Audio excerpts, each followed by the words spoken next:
हरे कृष्णा।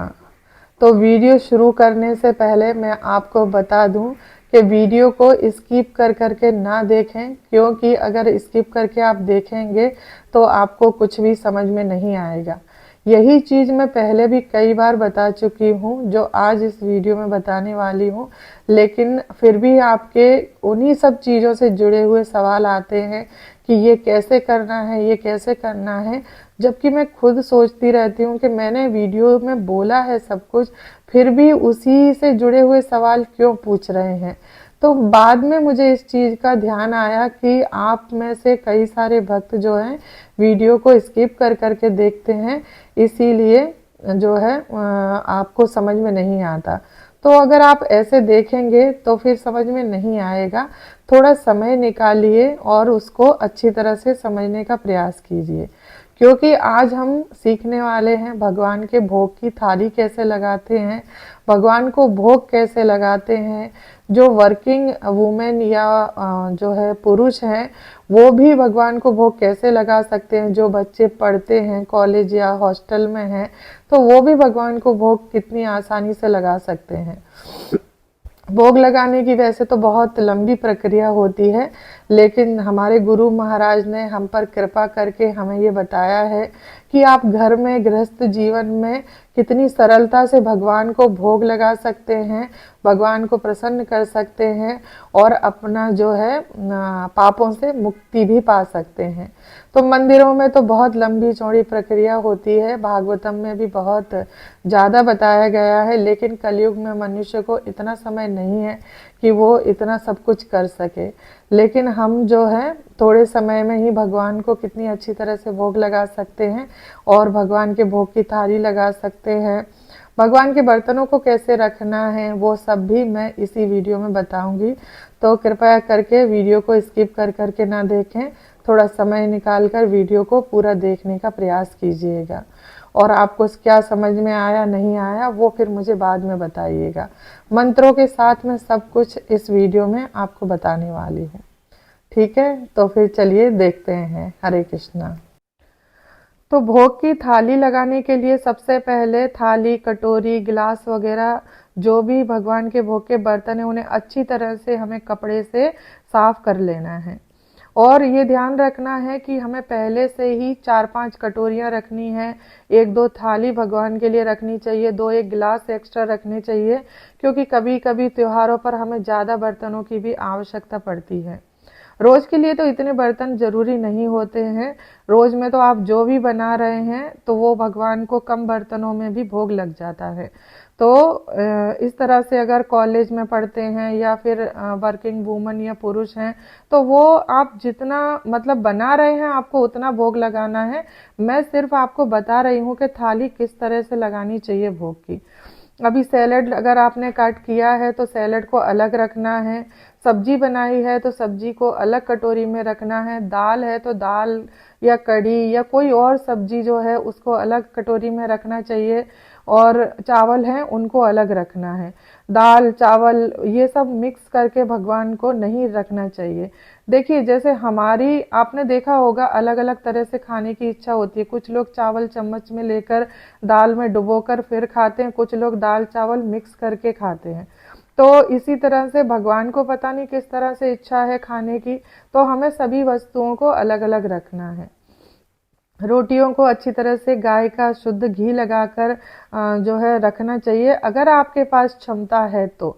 भगवान तो जो है तुलसी का एक पत्र रखेंगे, आप जल रखेंगे, फूल रखेंगे, तो उसमें भी प्रसन्न हो जाएंगे, क्योंकि भगवान भगवत गीता में बोलते हैं पत्रम पुष्पम फलम तोयम, यदि आप मुझे जल पत्र पुष्प फल अर्पण करते हैं तो मैं तो उससे भी प्रसन्न हो जाता हूँ। लेकिन एक व्यक्ति को जिसे भगवान ने पर्याप्त मात्रा में अन्न दिया है, उसे भगवान को अर्पण करके ही ग्रहण करना चाहिए, तभी वो पापों से मुक्त हो सकता है। तो हम जो भगवान को भोग लगाकर प्रसाद के रूप में खाएंगे तो सभी प्रकार के पापों से मुक्त हो जाएंगे। सभी चीज़ों को अच्छी तरह से जो है सही तरह से लगाना है। और ऐसा नहीं सोचना है कि बस हम भगवान को भोग ही तो लगा रहे हैं। एक व्यक्ति को किस तरीके से आप खाना परोसेंगे, भोजन परोसेंगे, वैसे ही उतना ही भोजन आपको भगवान को रखना है। ऐसा नहीं एक रोटी रख देंगे, दो रोटी रख देंगे, नहीं, इतना भोजन रखना। एक व्यक्ति जितना भोजन करता है, जैसे 4-5 रोटी होनी चाहिए, चावल कटोरियों में अच्छी तरह से भर के सब्जी होनी चाहिए, सैलेड अच्छा होना चाहिए, इस तरीके से रखना है। और फिर सभी के अंदर एक एक तुलसी जी के पत्र डालना है। यदि तुलसी के पत्र की किसी प्रकार से कमी है तो आप तोड़ के भी रख सकते हैं। बासी तुलसी पत्र भी रख सकते हैं, लेकिन बिना तुलसी जी के पत्र के भगवान को भोग नहीं लगाया जाता है, तो बिना तुलसी जी के पत्र के भोग ना लगाएं। तुलसी जी के पत्र नहीं है तो मंजरी डाल दीजिए, मंजरी डालकर आप भोग लगा दीजिए। अभी यहाँ पर भोग लगाने का मैं आपको मंत्र बताने जा रही हूँ। तो इस प्रकार से एक हाथ में घंटी पकड़ लीजिए और फिर एक हाथ से इस प्रकार से भगवान को आपको भोग लगाना है। पहला मंत्र 3 बार बोलना है। नमः ओम विष्णुपादाय कृष्णपृष्ठाय भूतले श्रीमते भक्ति वेदांत स्वामिने इति नामिने नमस्ते सरस्वते देवे गौरवाणी प्रचारिणे निर्विशेष शून्यवादी पाश्चात्य देशतारिणे। फिर दूसरा मंत्र बोलना है। नमो महावदान्याय कृष्ण प्रेम प्रदायते कृष्णाय कृष्ण चैतन्य नामने गौर तविषे नमः। 3 बार बोलना है। फिर बोलना है नमो ब्रह्मण्य दवाय गौ ब्राह्मण हिताय जगद्दिताय कृष्णाय गोविंदाय नमो नमः। 3 बार ये बोलना है। फिर 3 बार हरे कृष्ण कृष्ण कृष्ण हरे हरे, हरे राम राम राम हरे हरे। 3 बार ये मंत्र बोलना है। फिर 5 या 10 मिनट का एक टाइम आप सेट कर लीजिए हमेशा के लिए। तो उस टाइम के लिए आपको भगवान के पर्दे बंद कर देने हैं और फिर जब आपका टाइम पूरा हो जाए तब पर्दे खोल दीजिए। तो भगवान का जो भोग है वो प्रसाद बन गया है। जो जो चीज जिस जिस में से आपने ली है वो चीज उसमें आप मिला दीजिए और ये भगवान का भोग लग गया और प्रसाद आपका तैयार हो गया। इस प्रसाद को खाकर हम पापों से मुक्त हो जाएंगे। तो बस इतनी ही सरल और साधारण सी विधि है भगवान को भोग लगाने की। अब यहाँ पर जैसे हम रोज के बर्तन धो रहे हैं, साफ कर रहे हैं, तो इनको अलग रखना है। पूजा के बर्तन आपको हमेशा अलग धोने चाहिए, जैसे कि भोग लगाने वाले, आरती वाले। तो ये जो आप देख रहे हैं ना, ये इसका ब्रश हमेशा अलग रहता है। भगवान के लिए जो लिक्विड या साबुन है वो भी मैं अलग ही रखती हूँ।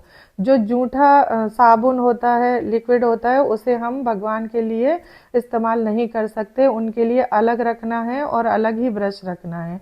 भगवान के बर्तनों को अच्छी तरह से घिसकर साफ करके उन्हें अलग पानी से धोना है, क्योंकि उनमें कोई भी जो हमारे बर्तन है उनका जूठा कण ना जाए किसी भी तरीके से। और जिन बर्तनों में आपने भगवान का भोग मिलाया है उसमें भी ध्यान रखें कि उसमें कोई भी जो है कण चिपका ना रहे, बर्तन अच्छी तरह से धुले हुए हों, ताकि अगली बार जब भगवान का भोग लगे तो वो जो है भोग ही रहे, वो प्रसाद ना हो जाए भोग लगने से पहले।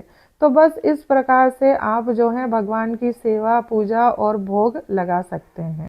तो आपको कैसा लगा वीडियो और आपने सही तरह से समझा या नहीं समझा, मुझे कमेंट करके ज़रूर बताइएगा। और मैंने पूरा प्रयास किया है अच्छी तरह से समझाने का, बताने का। तो ज़रूर बताइएगा कि कैसा लगा है।